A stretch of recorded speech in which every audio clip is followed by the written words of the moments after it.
सर्वप्रथम तो जय श्री कृष्ण। आज हम लोग एक कथा सुनेंगे। कथा बड़ी ही धार्मिक, मार्मिक तथा आध्यात्मिक है। इस कथा को बड़े ही ध्यान से आप सुने, क्योंकि किसी भी कथा को ध्यान से सुनने पर ही कथा समझ में आता है तथा कथा का आनंद भी आता है। तो चलिए कथा को सुनते हैं। वात्सायन जी ने पूछा, स्वामिन, जिनकी उत्तम कीर्ति संपूर्ण जगत को पवित्र करने वाली है, उन्हें जानकी देवी के प्रति उस धोबी ने निंदा युक्त वचन क्यों कहें? इसका रहस्य बतलाइए। तब शेष जी कहते हैं, मिथिला नाम की महापुरी में महाराज जनक राज्य करते थे। उनका नाम था शिरध्वज। एक बार वे यज्ञ के लिए पृथ्वी जोत रहे थे। उस समय चौड़े मुँह वाली सीता फालक के धंसने से बनी हुई गहरी रेखा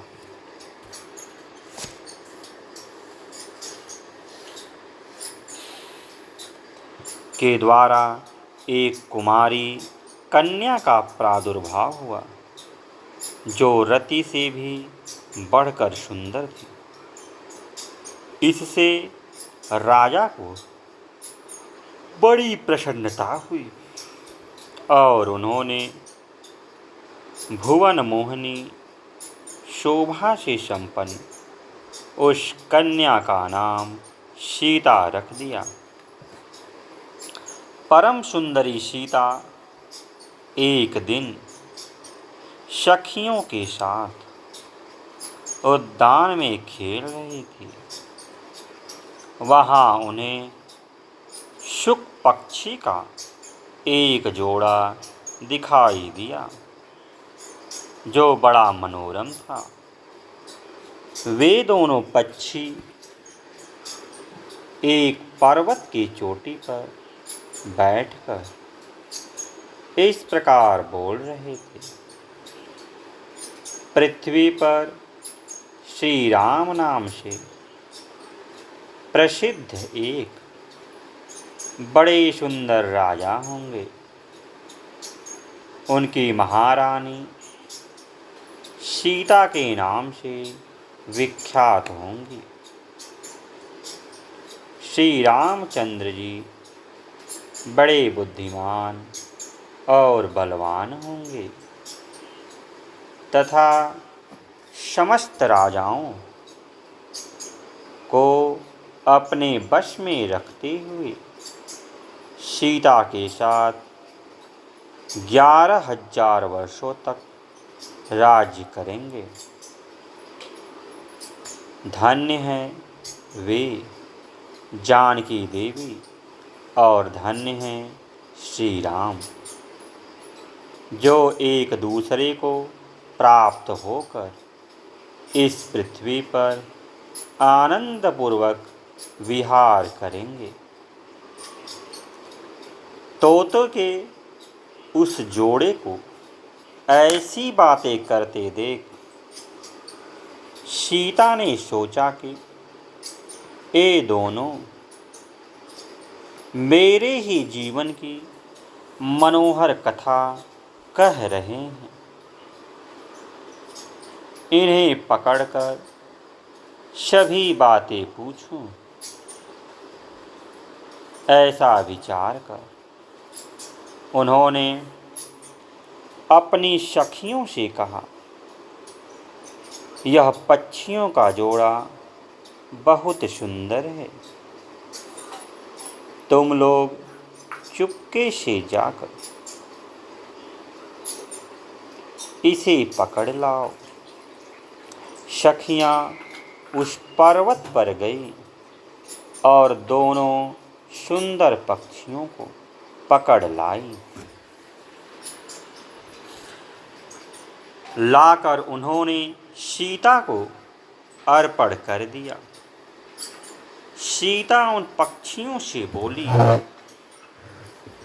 तुम दोनों बड़े सुंदर हो, देखो डरना नहीं। बताओ तुम कौन हो और कहाँ से आए हो? राम कौन है और सीता कौन है? तुम्हें उनकी जानकारी कैसे हुई? इस सारी बातों को जल्दी जल्दी बताओ। मेरी ओर से तुम्हें भय नहीं होना चाहिए। सीता के इस प्रकार पूछने पर दोनों पक्षी सब बातें बताने लगे। देवी वाल्मीकि नाम से प्रसिद्ध एक बहुत बड़े महर्षि हैं, जो धर्मज्ञों में श्रेष्ठ माने जाते हैं। हम दोनों उन्हीं के आश्रम में रहते हैं। महर्षि ने रामायण नाम का एक ग्रंथ बनाया है, जो सदा ही मन को प्रिय जान पड़ता है। उन्होंने शिष्यों को उस रामायण का अध्ययन कराया है तथा प्रतिदिन वे संपूर्ण प्राणियों के हित में संलग्न रहकर उस रामायण के पादों का चिंतन किया करते हैं। रामायण का कलेवर बहुत बड़ा है। हम लोगों ने उसे पूरा सुना है। बारंबार उसका गान और पाठ सुनने से हम भी उसका अभ्यास हो गया है। राम और जानकी कौन है, इस बात को हम बताते हैं तथा इसकी भी सूचना देते हैं कि श्री राम के साथ क्रीड़ा करने वाली जानकी के विषय में क्या क्या बातें होने वाली हैं। तुम ध्यान देकर सुनो। महर्षि ऋष्यशृंग द्वारा कराए हुए पुत्रेष्ठ यज्ञ के प्रभाव से भगवान विष्णु राम, लक्ष्मण, भरत और शत्रुघ्न ये चार शरीर धारण करके प्रकट होंगे। देवांगनाएं भी उनकी उत्तम कथा का गान करेंगे। श्रीमान राम महर्षि विश्वामित्र के साथ भाई लक्ष्मण सहित हाथ में धनुष लिए मिथिला पधारेंगे। उस समय वहाँ एक ऐसे धनुष को जिसका धारण करना दूसरों के लिए कठिन है, देखकर वे उसे तोड़ डालेंगे और अत्यंत मनोहर रूप वाली जनक किशोरी सीता को अपनी धर्म पत्नी के रूप में ग्रहण करेंगे। फिर उन्हीं के साथ श्री रामचंद्र जी अपने विशाल साम्राज्य का पालन करेंगे। ये तथा और भी बहुत सी बातें वहाँ रहते समय हमारे सुनने में आई है।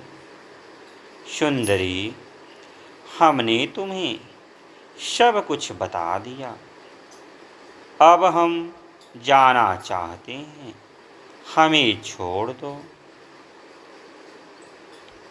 कानों को अत्यंत मधुर प्रतीत होने वाले पक्षियों की ये बातें सुनकर सीता ने उन्हें मन में धारण किया और पुनः उन दोनों से इस प्रकार पूछा, राम कहाँ होंगे, किसके पुत्र हैं और कैसे वे दुल्हा वेश में आकर जानकी को ग्रहण करेंगे तथा मनुष्य अवतार में उनका श्री विग्रह कैसा होगा। उनके प्रश्न सुनकर शुकी मन ही मन जान गई कि ये ही सीता हैं। उन्हें पहचान कर वह सामने आ उनके चरणों पर गिर पड़ी और बोली, श्री रामचंद्र जी का मुख कमल की कली के समान सुंदर होगा, नेत्र बड़े बड़े तथा खिले हुए पंकज की शोभा को धारण करने वाले होंगे। नासिका ऊंची, पतली और मनोहारिणी होगी। दोनों भवें सुंदर ढंग से परस्पर मिली होने के कारण मनोहर प्रतीत होंगी। भुजाएं घुटनों तक लटकी हुई एवं मन को लुभाने वाली होंगी। गला शंख के समान सुशोभित और छोटा होगा। वक्षस्थल उत्तम, चौड़ा एवं शोभा संपन्न होगा। उसमें श्रीवत्स का चिन्ह होगा। सुंदर जांघों और कटी भाग की शोभा से युक्त उनके दोनों घुटने अत्यंत निर्मल होंगे। जिनकी भक्तजन आराधना करेंगे, श्री रघुनाथ जी के चरणाबिंद भी परम शोभायुक्त होंगे और समस्त भक्तजन उनकी सेवा में सदा संलग्न रहेंगे। श्री रामचंद्र जी ऐसा ही मनोहर रूप धारण करने वाले हैं। मैं उनका क्या वर्णन कर सकती हूँ। जिसके 100 मुख हैं वह भी उनके गुणों का बखान नहीं कर सकता। फिर हमारे जैसे पक्षी की क्या बिसात है।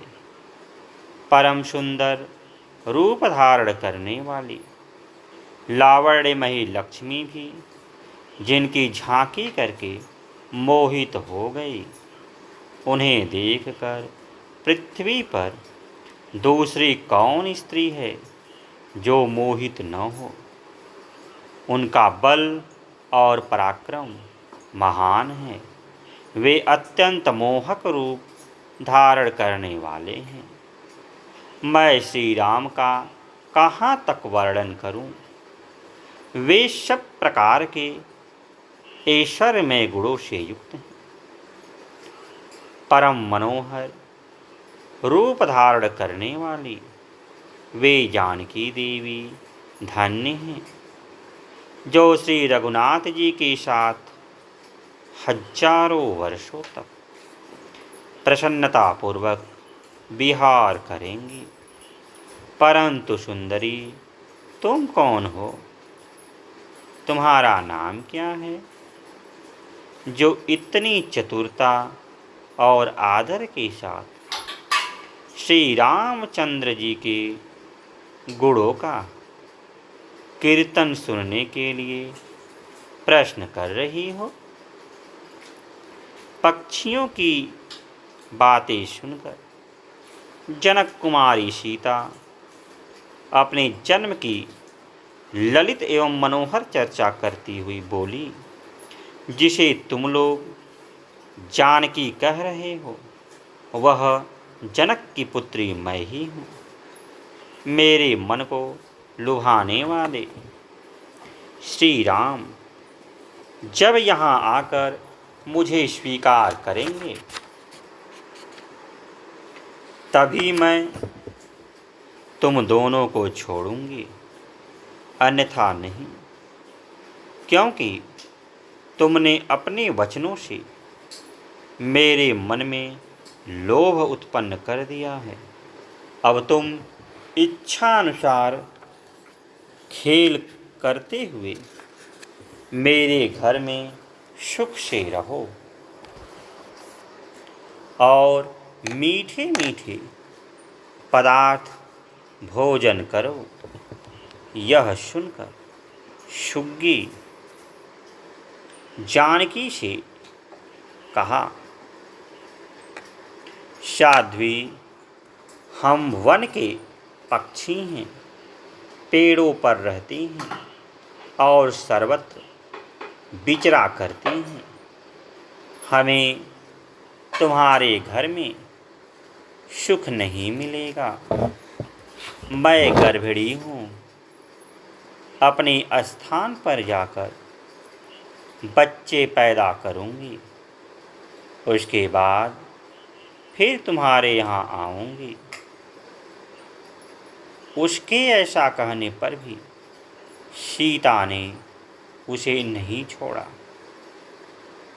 तब उसके पति ने विनीत वाणी में उत्कंठित होकर कहा, सीता, मेरी सुंदरी भार्या को छोड़ दो, इसे क्यों रख रही हो शोभने, यह गर्भणी है, सदा मेरे मन में बसी रहती है। जब यह बच्चों को जन्म दे लेगी तब इसे लेकर फिर तुम्हारे पास आ जाऊंगा। तोते के ऐसा कहने पर जानकी ने कहा, महामते, तुम आराम से जा सकते हो, मगर तुम्हारी यह भार्या मेरा प्रिय करने वाली है। मैं इसे अपने पास बड़े सुख से रखूंगी। यह सुनकर पक्षी दुखी हो गया। उसने करुणायुक्त वाणी में कहा, योगी लोग तो बातें कहते हैं, वह सत्य ही है। किसी से कुछ न कहे, मौन होकर रहे, नहीं तो उन्मत्त प्राणी अपने वचन रूपी दोष के कारण ही बंधन में पड़ता है। यदि हम इस पर्वत के ऊपर बैठकर वार्तालाप न करते होते तो हमारे लिए यह बंधन कैसे प्राप्त होता। इसलिए मौन ही रहना चाहिए। इतना कहकर पक्षी पुनः बोला, सुंदरी, मैं अपनी इस भार्या के बिना जीवित नहीं रह सकता, इसलिए इसे छोड़ दो। सीता, तुम बड़ी अच्छी हो, मेरी प्रार्थना मान लो। इस तरह नाना प्रकार की बातें कहकर उसने समझाया, किंतु सीता ने उसकी पत्नी को नहीं छोड़ा। तब उसकी भार्या ने क्रोध और दुख से व्याकुल होकर जानकी को शाप दे दिया, अरे, जिस प्रकार तू मुझे इस समय अपने पति से विलग कर रही है, वैसे ही तुझे स्वयं भी गर्भणी की अवस्था में श्री राम से अलग होना पड़ेगा। यो कहकर पति वियोग के शोक से उसके प्राण निकल गए। उसने श्री रामचंद्र जी का स्मरण तथा पुनः पुनः राम नाम का उच्चारण करते हुए प्राण त्याग किया। इसलिए उसे ले जाने के लिए एक सुंदर विमान आया और वह पक्षी उस पर बैठकर भगवान के धाम को चली गई। भार्या की मृत्यु हो जाने पर पक्षी शोक से आतुर होकर बोला, मैं मनुष्यों से भरी हुई श्री राम की नगरी अयोध्या में जन्म लूँगा तथा मेरे ही वाक्य से उद्वेग में पड़कर इसे पति के वियोग का भारी दुख उठाना पड़ेगा। यह कहकर वह चला गया। क्रोध और सीता जी का अपमान करने के कारण उसका धोबी की योनि में जन्म हुआ। जो बड़े लोगों की बुराई करते हुए क्रोधपूर्वक अपने प्राणों का परित्याग करता है, वह द्विजों में श्रेष्ठ ही क्यों न हो, मरने के बाद नीच योनि में उत्पन्न होता है। यही बात उस तोते के लिए भी हुई। उस धोबी के कथन से ही सीता जी निंदित हुई और उन्हें पति से वियुक्त होना पड़ा। धोबी के रूप में उत्पन्न हुए उस तोते का शाप ही सीता का पति से विछोह कराने में कारण हुआ और इसी से वे वन में गई। विप्रवर विदेह नंदिनी सीता के संबंध में तुमने जो बात पूछी थी वह कह दी। अब फिर आगे का वृत्तांत कहता हूँ, सुनो। शेष जी कहते हैं, मुने भरत को मूर्छित देख श्री रघुनाथ जी को बड़ा दुख हुआ। उन्होंने द्वारपाल से कहा, शत्रुघ्न को शीघ्र मेरे पास बुलाओ। आज्ञा पाकर वह क्षण भर में शत्रुघ्न को बुला लाया। आते ही उन्होंने भरत को अचेत और श्री रघुनाथ जी को दुखी देखा। इससे उन्हें भी बड़ा दुख हुआ और वे श्री रामचंद्र जी को प्रणाम करके बोले, आर्य यह कैसा दारुण दृश्य है। तब श्री राम ने धोबी के मुख से निकला हुआ वह लोक निंदित वचन कह सुनाया तथा जानकी को त्यागने का विचार भी प्रकट किया। तब शत्रुघ्न ने कहा, स्वामिन, आप जानकी जी के प्रति यह कैसी कठोर बातें कर रहे हैं।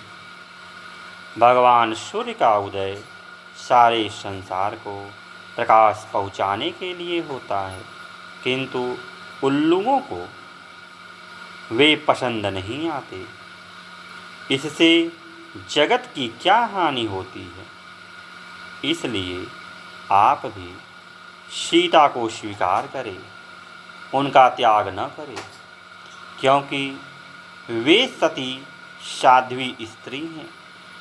आप कृपा करके मेरी यह बात मान लीजिए।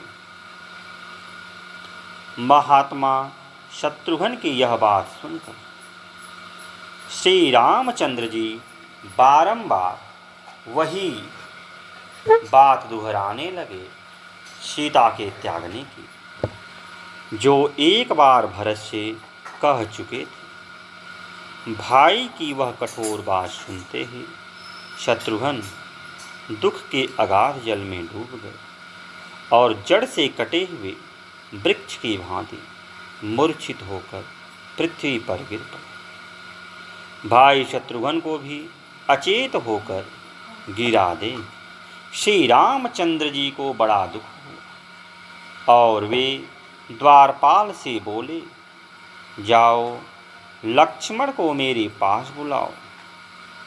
द्वारपाल ने लक्ष्मण जी के महल में जाकर उनसे इस प्रकार निवेदन किया, स्वामिन, श्री रघुनाथ जी आपको याद कर रहे हैं। श्री राम का आदेश सुनकर वे शीघ्र उनके पास गए। वहाँ भरत और शत्रुघ्न को मूर्छित तथा श्री रामचंद्र जी को दुख से व्याकुल देखकर लक्ष्मण भी दुखित हो गए। वे श्री रघुनाथ जी से बोले, राजन, यह मूर्छा आदि का दारुण दृश्य कैसे दिखाई दे रहा है, इसका सब कारण मुझे शीघ्र बताइए। उनके ऐसा कहने पर महाराज श्री राम ने लक्ष्मण को वह सारा दुखमय वृत्तांत आरंभ से ही कह सुनाया। सीता के परित्याग से संबंध रखने वाली बात सुनकर वे बारंबार उच्छ्वास खींचते हुए सन्न हो गए। उन्हें कुछ भी उत्तर देते न देख श्री रामचंद्र जी शोक से पीड़ित होकर बोले, मैं अपयश से कलंकित हूँ, इस पृथ्वी पर रहकर क्या करूँगा। मेरे बुद्धिमान भ्राता सदा मेरी आज्ञा का पालन करते थे, किंतु इस समय दुर्भाग्यवश वे भी मेरे प्रतिकूल बातें करते हैं। कहाँ जाऊँ, कैसे करूँ। पृथ्वी के सभी राजा मेरी हंसी उड़ाएंगे। श्री राम को ऐसी बातें करते देख लक्ष्मण ने आंसू रोककर व्यथित स्वर में कहा, स्वामिन, विषाद न कीजिए, मैं अभी उस धोबी को बुलाकर पूछता हूँ। संसार की सभी स्त्रियों में श्रेष्ठ जानकी जी की निंदा उसने कैसे की है। आपके राज्य में किसी छोटे से छोटे मनुष्य को भी बलपूर्वक कष्ट नहीं पहुँचाया जाता, अतः उसके मन में जिस तरह प्रतीत हो, जैसे वह संतुष्ट रहे, वैसा ही उसके साथ बर्ताव कीजिए, परंतु एक बार उससे पूछना आवश्यक है। जनक कुमारी सीता मन से अथवा वाणी से भी आपके सिवा दूसरे को नहीं जानती, अतः उन्हें तो आप स्वीकार ही करें, उनका त्याग न करें। मेरे ऊपर कृपा करके मेरी बात माने। ऐसा कहते हुए लक्ष्मण से श्री राम ने शोकातुर होकर कहा, भाई, मैं जानता हूँ सीता निष्पाप है, तो भी लोक अपवाद के कारण उसका त्याग करूँगा। लोक अपवाद से निंदित होकर मैं अपने शरीर का भी त्याग कर सकता हूँ, फिर घर, पुत्र, मित्र तथा उत्तम वैभव आदि दूसरी वस्तुओं की तो बात ही क्या। इस समय धोबी को बुलाकर पूछने की आवश्यकता नहीं है। समय आने पर सब कुछ अपने आप ही हो जाएगा। लोगों के चित्त में सीता के प्रति स्वयं ही प्रतीत हो जाएगी, जैसे कच्चा घाव चिकित्सा के योग्य नहीं होता। समयानुसार जब वह पक जाता है, तभी दवा से नष्ट होता है। उसी प्रकार समय से ही इस कलंक का मार्जन होगा। इस समय मेरी आज्ञा का उल्लंघन न करो। पतिव्रता सीता को जंगल में छोड़ आओ। यह आदेश सुनकर लक्ष्मण एक क्षण तक शोकाकुल हो दुख में डूब रहे। फिर मन ही मन विचार किया, परशुराम जी ने पिता की आज्ञा से अपनी माता का भी वध कर डाला था। इससे जान पड़ता है गुरुजनों की आज्ञा उचित हो या अनुचित, उसका उल्लंघन नहीं करना चाहिए। अतः श्री रामचंद्र जी का प्रिय करने के लिए मुझे सीता का त्याग करना ही पड़ेगा। तो आज के लिए इतना ही, फिर किसी दिन अन्य वीडियो मिलते हैं। तब तक के लिए जय श्री कृष्ण, जय श्री कृष्ण।